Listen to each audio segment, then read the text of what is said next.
Let's be honest, when you're building teams, leading through change, or navigating workplace drama, the one thing you really want at the end of the day is actually a good night's sleep. And that's where Cozy Earth comes in. Cozy Earth makes the softest, most breathable bedding I have ever experienced. Seriously, it's like sleeping in a five-star hotel every night. Their sheets, made from premium bamboo viscose, are temperature regulating and more moisture wicking, which means no more waking up sweaty, tangled, or tossing and turning. And I run warm, so I can tell you that I do not run warm in these sheets. Thank goodness, because that to me is like the mark of a good sheet set. You really just have cool, cozy comfort year round. And if you don't take my word for it, by the way, take my mom's. We just bought her the bamboo pajama set for Mother's Day, and she said that they're the best pajamas she owns. I also own the pajama set, but like I said, if you don't take my word for it, take my mom's. And as someone personally who's always on the go, I really love that Cozy Earth is sustainable, durable, and machine washable. The quality is truly unmatched. So go ahead, upgrade your summer. Visit cozyearth.com and use code HUMANHR for 40% off the best selling sheets, loungewear, and more. Trust me, you'll feel the difference on night one. Sleep cooler, lounge lighter, stay cozy. Welcome to the Bringing the Human Back to Human Resources podcast. I'm Traci Chernoff, and I've spent my entire professional career in HR. Each week, we'll explore the delicate balance between people and business with the aim to reconnect the two and create meaningful outcomes. Listen in as I share my own experiences, challenge the status quo, and chat with guests from various industries about our mission to bring the human back to human resources. Hi, everyone. Welcome back to the Bringing the Human Back to Human Resources podcast. Thank you so much for being here for another week. Don't forget to rate, review, and subscribe wherever you're catching this episode. And by the way, this week is allowing us to talk about a very similar conversation that we've had more recently around AI and recruiting and all of that. And it's really a very important topic to jump into, which is why we're going to continue to look at how AI impacts recruiting and where the human touch is so important within the recruiting space and the process. So in order to talk about that, I've brought on another esteemed guest, Jen Hahn, who is the founder and CEO of J Recruiting Services, a boutique recruiting firm that partners with leading retail brands across the U.S. to deliver top-tier talent. Jen is also the host of a brand new podcast, Candid with Candidates, which is now available on all podcast streaming platforms, so catch it. Jen's professional journey began as a district manager for a top 10 global retailer, where she successfully led operations teams for 5 years. She later transitioned into sales leadership roles before finding her true calling in recruiting. And it didn't take long for Jen to realize she had discovered her zone of genius. In 2017, Jen founded J Recruiting Services to serve the industry she knows and loves, retail. A self-proclaimed retail nerd, which I totally subscribe to as well, she created the firm to deliver tailored recruiting solutions that align with her clients' unique needs. So today, as CEO, Jen leads her team in placing top talent in roles across store operations, warehouse leadership, and executive positions for major retail brands across the nation. Her team's mission is clear: deliver exceptional results that encourage both clients and candidates to expect more from external recruiters. Jen's commitment to empowering others and connecting great people to great opportunities is at the heart of everything she does. Jen, welcome to the podcast.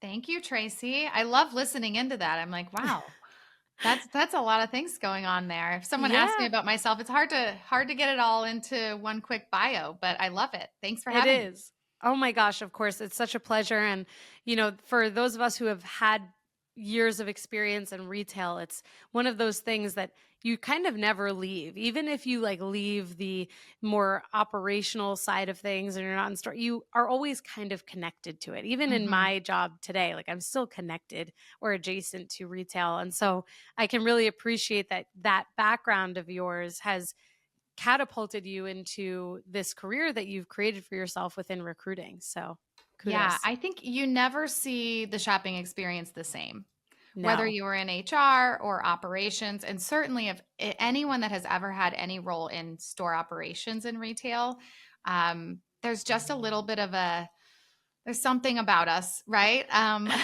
Yes. productivity and efficiency, a different lens, I think, that we see the world through. And we certainly stay connected. We tend to find each other in groups for sure. It's true. It's true. And I mean, to go back to how I started off this podcast episode, I talked a little bit about AI and recruiting and the human Mhm. touch. This is something that I know is important to you. We talked about this offline, but when you think about the the advent of AI and how it's become embedded in so many of our practices between HR and recruiting, are there ways that you use AI that really allow you to um, scale your business and improve your candidates' experiences as well as your clients' experiences while also keeping the human element to what you do? Yes, yes, definitely. I am, and we are as an organization, a huge proponent of the technology we can use to make our world a little bit easier.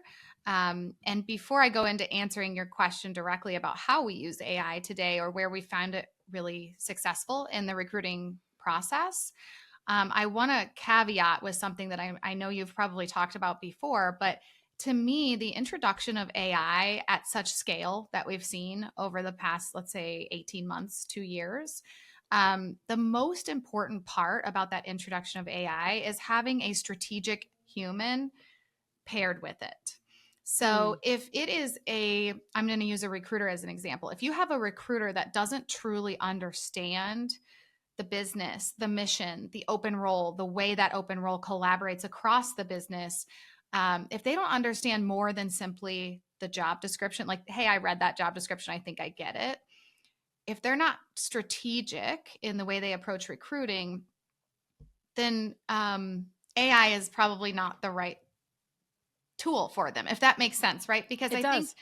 what happens with AI and with automation in general is it's really exciting to all of us. It seems like it could be a cost savings. It seems like it could create a ton of efficiency, and it can, but it does need to be operated and supervised by the right strategic recruiter. And so my best advice to anyone exploring AI is make sure you have the right people in the seats that you feel really confident about. And what's cool is when you think about an investment from a business standpoint, you can have fewer recruiters, pay them better, bring them in at a higher level, and supplement with AI. So that's my first caveat, Traci. Something I'm just Yeah. very passionate about, and on our team is so important to me. We hire our recruiters from the industry, from operations roles. They have led teams before. They've run P&Ls before. And then we have our AI solutions and an admin team that comes in to support them. But I think it's our big differentiator is that strategic human paired with the AI and the automation and the admin, if that makes sense. It does. I think it makes a lot of sense and it's really smart because when you think about like a language driven AI tool like ChatGPT, for example, everything is based on the prompt that you're inputting. Like Hmm. the answer, the output that you get is fully dependent on how great of a question you're asking it and how clear your question is. And of course, when we think about recruiting AI tools, to your point, when you have someone who potentially isn't strategic or doesn't have the experience to necessarily think through the strategy behind Hmm. hiring, especially for particular roles, then you run a similar risk where the output is only as great as the input. And you could be missing out on a whole lot of productivity, a whole lot of excellent candidates. And this is also a big kind of caveat to AI tools is how they are established. Because if you set up an AI tool to just run everything with no human interaction, then you really are missing out. And this is where we've seen, concerns around discrimination because Hmm. of AI tools not having that human who's looking out for those things. And so I think your point is really well made. Yeah, yeah. So where we use AI in our process are the areas of the job description that are not the best use of my strategic recruiter's time. Right. So Mm, things like my strategic recruiter is doing the phone interview, an in depth 30-minute phone interview, getting to the details of not just that person's resume, but their leadership style and their ability to impact KPIs, things like that. Right. That takes a strategic human to listen and respond and have that discernment of whether or not it mhm. fits our client. But after that, if they took the good notes and they were the intelligent human that did the converse or had that conversation, when we're creating an executive summary for our clients, we can take those notes and say, please create an executive summary using this structure. And it cuts my recruiter's time down in half, at least, maybe even more than half, in creating that summary. But we also have a very strict rule on we never copy paste send, right? So in our Right. AI platforms, and it's got to be, the data has to be protected, right? So in that Mhm. platform we might say, hey, here's my notes, can you create an executive summary? But then we are always going back through and saying like, nope, that isn't true. Like, just because you read my note that way doesn't mean this candidate actually said that. So Right. there's like a second set of eyes. But before, just like any human, right? You've got a busy day, you've got back-to-back interviews. Jumping in and doing those executive summaries could have been a pretty daunting task. And having AI in place to help us get them moving, and then just having our recruiters edit from there, that is really helpful, um, in quicker results for our clients. We don't have to wait until tomorrow morning when we have a break in our schedule to get that executive summary done. We can kind of automate and move forward quicker there. Right. It's also really helpful in creating compelling messages, right? So one of our big things is we don't post and pray. We go out and we get in front of candidates. If we did post and pray, we wouldn't be successful, because the clients we Yeah. work with are large enough that they're already doing that. They're looking to us for something different. Right. So we really have to be, again, strategic in what is our compelling message.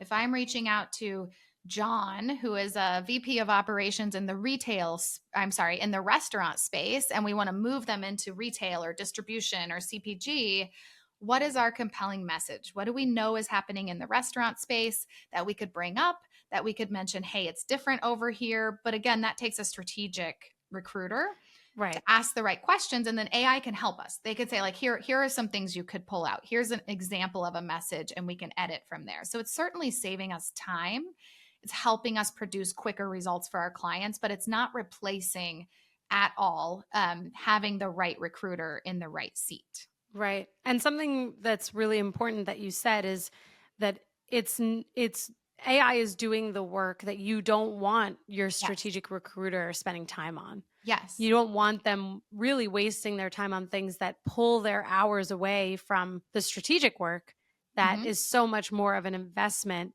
and time well spent. And I think for any of our jobs, even when we think back to our retail careers, it's like if we had a tool that could take some of the Yeah. mundane or maybe more admin sides of things and manage that for us while we could focus our efforts and attention on things that were more of an investment of our time and had more of an ROI for the Hmm. business or whomever. It just makes sense. So I think this is a really good tactical example of how to use and embed AI into a process. And I'm sure that there are listeners out there who are either in recruiting or have thought about getting into recruiting, potentially even as a first step into HR, which is very common. Hmm. And I shared with I just did another recording. The recording is going to come out after our episode. But this particular guest and I talked about how, I tend to get a lot of messages from people who have a bit of fear around AI replacing them in the workforce, Hmm. especially on HR admin sides of the business and recruiting coordinators and maybe more junior level roles. But I still think that when we think about all of the feedback that you've just shared and all of the insight, there are places where those jobs will benefit from having AI take over. And yet there's still going to be a need because of the importance of having the interaction from human to human. Of course. Um, my advice to anyone that has that fear over, ooh, I would like to get into this, but is AI going to take over? Is making sure you know your job description, and you know the ways that you can show up and bring more, deliver more than a robot could. Right? That's how we should all be Right. showing up Yeah. to work. Right? Right. So anyone that is already approaching it with a strategic lens, or if you haven't been, but you're like, wow, I should start thinking deeper. We call it ownership, right? Do you have ownership over your work? If you have ownership over your work, you're thinking much deeper than AI can. Yeah. The other thing I would really suggest is dive into it. especially if you're younger in your career. Dive in, become the expert on AI tools and how we can utilize them to be more productive, because that's going to put you in a position of power in your career and a position of strength and growing and saying, hey, here's where I think AI could really help us. Here's how long term it could benefit the business, the candidate, and the team. Because if you're taking away those mundane tasks, it does help with the culture and the retention, right? Yeah. No recruiter that I've ever met really loves those little mundane tasks. And No. like you said, we all have them, but how are we all owning our roles in a way that we're looking at that regularly? Like, where could I spend my time better focused on moving the needle for this organization? And where could I delegate? But this delegation thing now is not just for leaders, it's for anyone. Mhm. Executors also can be delegating, because we're delegating to systems and to AI tools, right? Mhm. Rather than, Mhm. so I think there's no leader I've ever met that would sit down in a performance review and not be impressed if someone came to the table with, hey, here's what I'm doing today, here's what I see we could add tool wise, and here's how it would increase my efficiency, right? They'd be like, you're promoted. Right. They're like, Thank "Tell me you. more about that." Right, Yes, exactly. yeah, yeah. Finally, I don't have to talk about this with someone. They're just telling me. Yeah, it's true. And actually, it's kind of inspired me to think of almost like a flipped perspective on this too, that Hmm. maybe people can use as they advocate for themselves in recruiting roles, which is that we know, first of all, I help people with their resumes and LinkedIn. This is like part of my business. And I'm asked often, well, could I just use ChatGPT for my resume? Could I just use AI to Hmm. create this? And at the same, on the same token, we see people who are, there are advertisements for this who are, and like TikToks and Reels, where people are using AI during interviews in an Hmm. effort to ace their interviews. And so Yes. I would say that the way that people in recruiting can advocate for themselves is to say, well, AI is not going to be able to identify when someone has not actually gained that experience, or that, this is all AI generated. Like, it's a human that's going to be able to dig in and really use a strategic mind, to your Hmm. point, how the person on the other side of this process really thinks through strategically how to ask the right questions and understand what someone's true experience is, and to kind of close the loop on the whole, like, can't ChatGPT create my resume? Like, no, because is that even really your experience? You don't, to me, it's like very risky to just totally delegate all of your experience and all of your knowledge to a system that could be spitting out the same thing for someone else with the same job title. I So I don't know think, if you have thoughts on that. yeah, I think it commoditizes you as an Mm. individual, right? Because if you're going to ChatGPT and saying, build me a resume, so is 90% of the population. And maybe not today, but as we transition and as Yeah. different generations come through, right? But if you're the one that showed up differently, that's going to get you that next round of interview or that position, because you can actually speak passionately to what's sitting on that piece of paper. That's going to stand out, instead of, yes, those are the things that ChatGPT pulled from my previous job descriptions, right? So Right. again, I think it could be a tool. Like, can ChatGPT give you a good structure or format? Sure. Of course it can. It can give you a format for anything. But if you want to stand out, which is what we're all looking to do when we're applying for roles, you can't show up like everyone else that asked ChatGPT to write it. That's what we're Right. noticing, right? Is the individuals that show up with a different level of energy and passion, they're the people who really stand out. And you can tell if it's regurgitated information or if it's a true story. But to your point, not a robot might not be able to tell that, right? The human Right. discernment, in my opinion, is going to be incredibly important in the recruiting of the future. Hmm. Again, I think we can possibly do more with less. We can hire top tier recruiters and have seven instead of having a team of 15 average recruiters. So I do think it's because those seven can do so much more with the tools we have at our disposal today. Yeah. Um, so again, in any position, I would suggest, like, make sure you're showing up and standing out in the right ways and taking full ownership. And I don't think their roles are at jeopardy of being replaced by a robot. Yeah, totally. I agree. And I do think that it's really requiring the human interaction as more and more people. I almost want to say like civilians, but people like on the outside of like the like the back end, like the company process. So like out Yeah. the candidates in this Yes. situation, they they want to get the job. They're going to use any tool that they can to get the job. There's no Mhm. harm in that, but Yeah. I wonder if there are any guardrails that you have in place or that even your clients have in place in the event that they have projects that they give to their candidates as a way to assess their readiness, like to prevent, not maybe it's not to prevent the use of AI tools, but to ensure that it's not all that and that there Mhm. really is competence Yeah, on the candidate. a couple of things. So there's the candidate,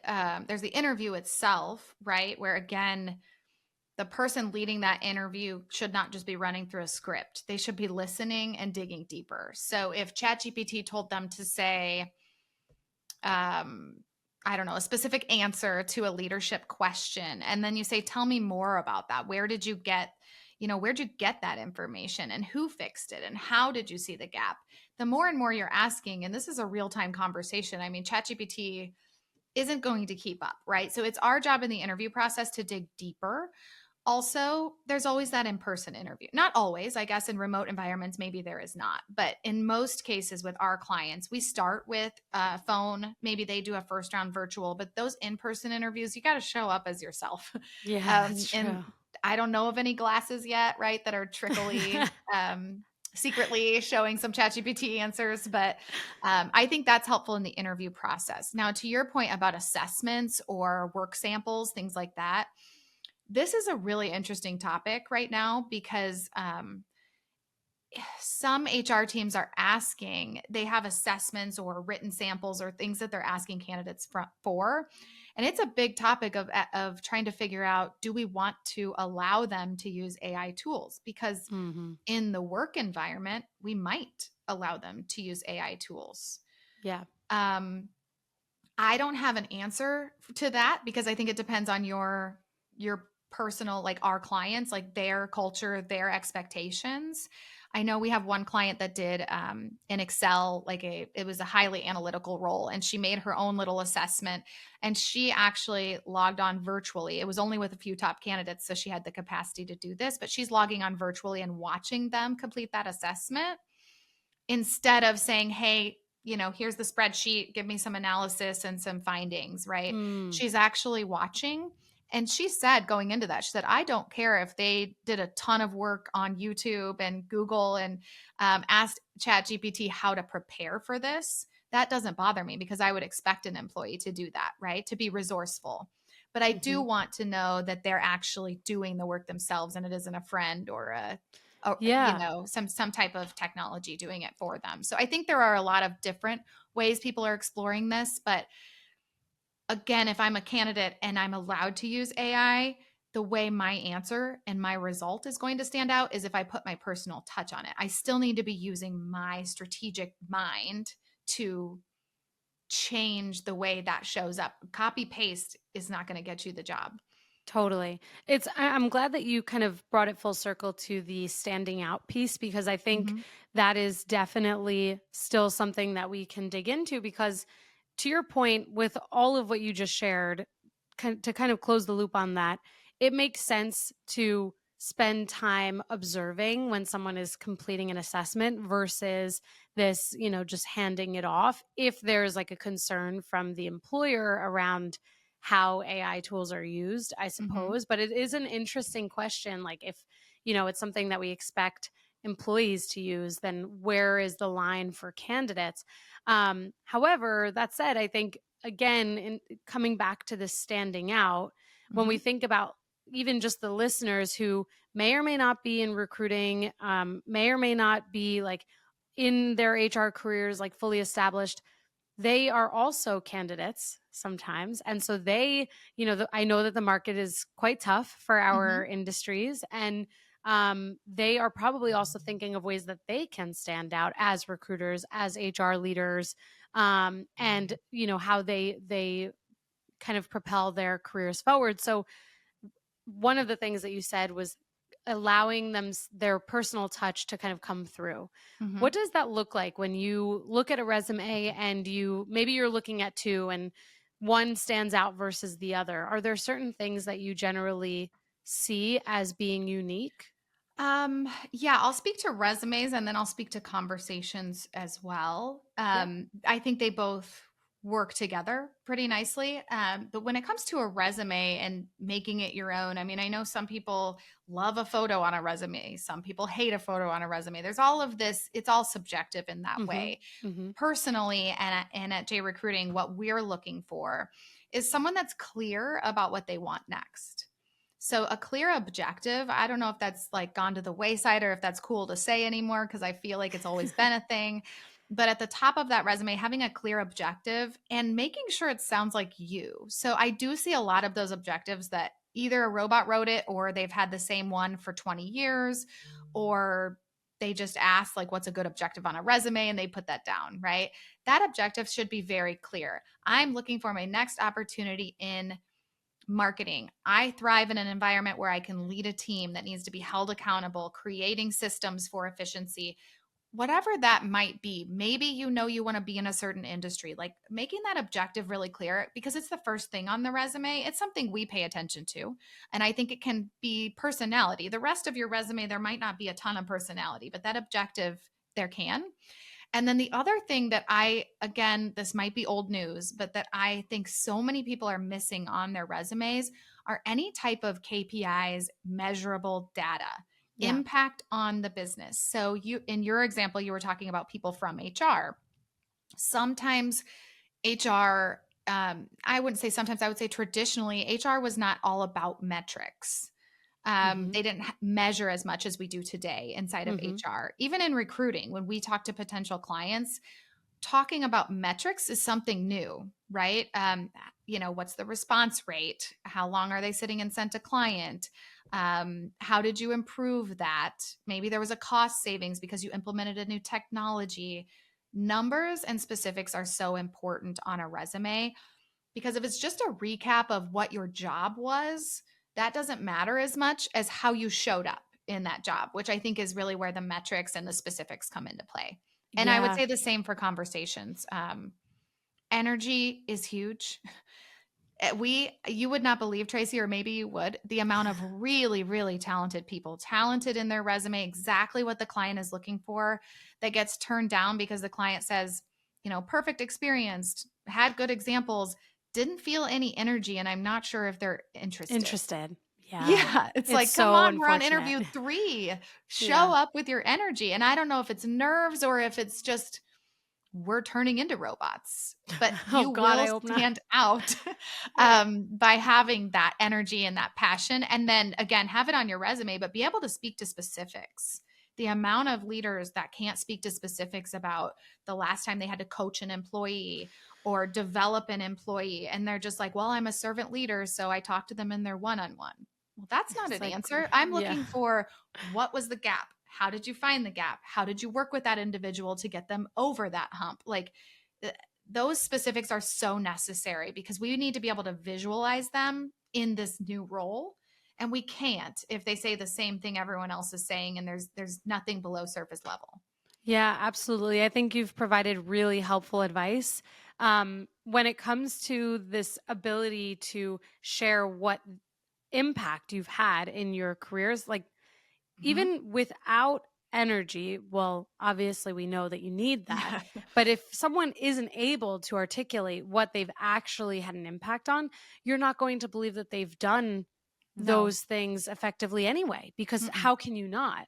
This is like something that I talk about on the podcast a lot, that to be a really successful HR leader today, tomorrow, in the future, you have to be able to present your business and you have to have business acumen, not only for the Mhm. organization that you're in, but also the department. And no, having an eye on metrics and reporting and actual measurability on the efforts that you've made, even if it's something qualitative. Like I could think about, someone who runs onboarding sessions.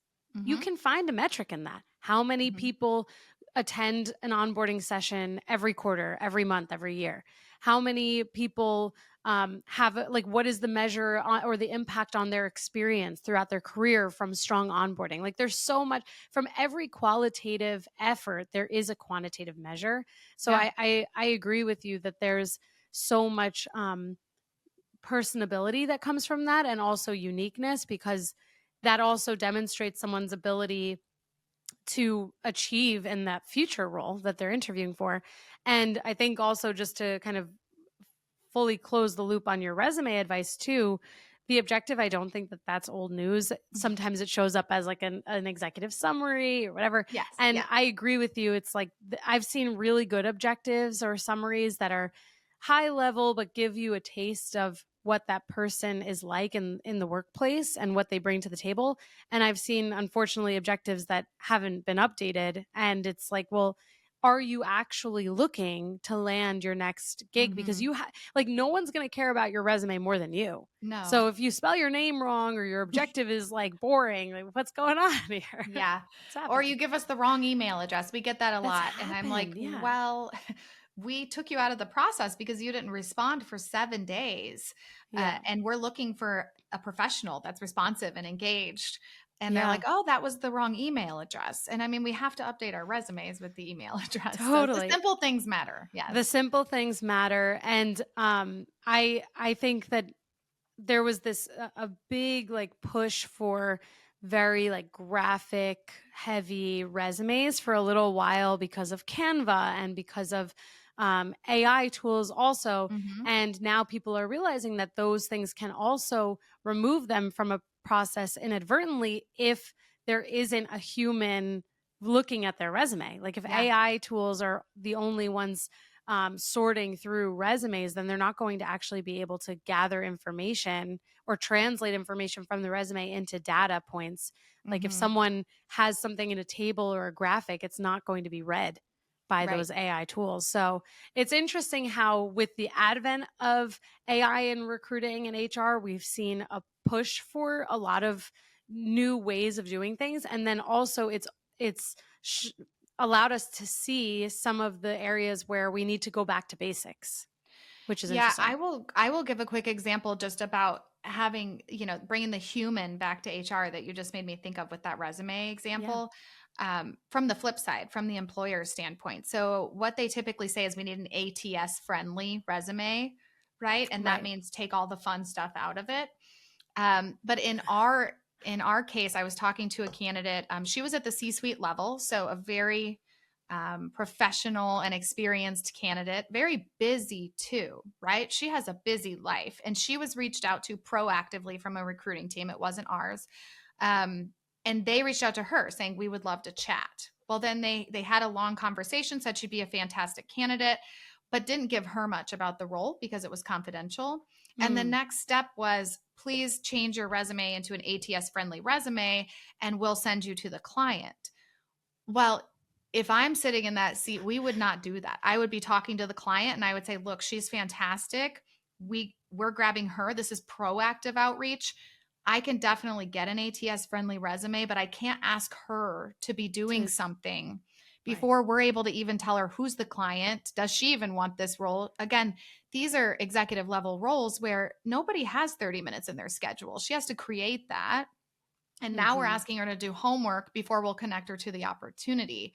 I Which think she that, might not even be interested in. right. I think that candidate centric candidate experience, you have to have a human in here making these decisions, right? We also see from our clients, and our clients are really sophisticated. They have large recruiting teams, they do a great job.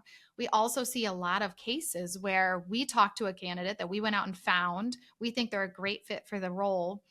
We talked to an internal recruiter and find out that they applied and they were automatically turned down, and it's Mhm. because of something right in the automation. And we have the relationships with our clients to say, listen, I understand like they were turned down by your automated system, but we've already completed a 30-minute interview. We can see the alignment.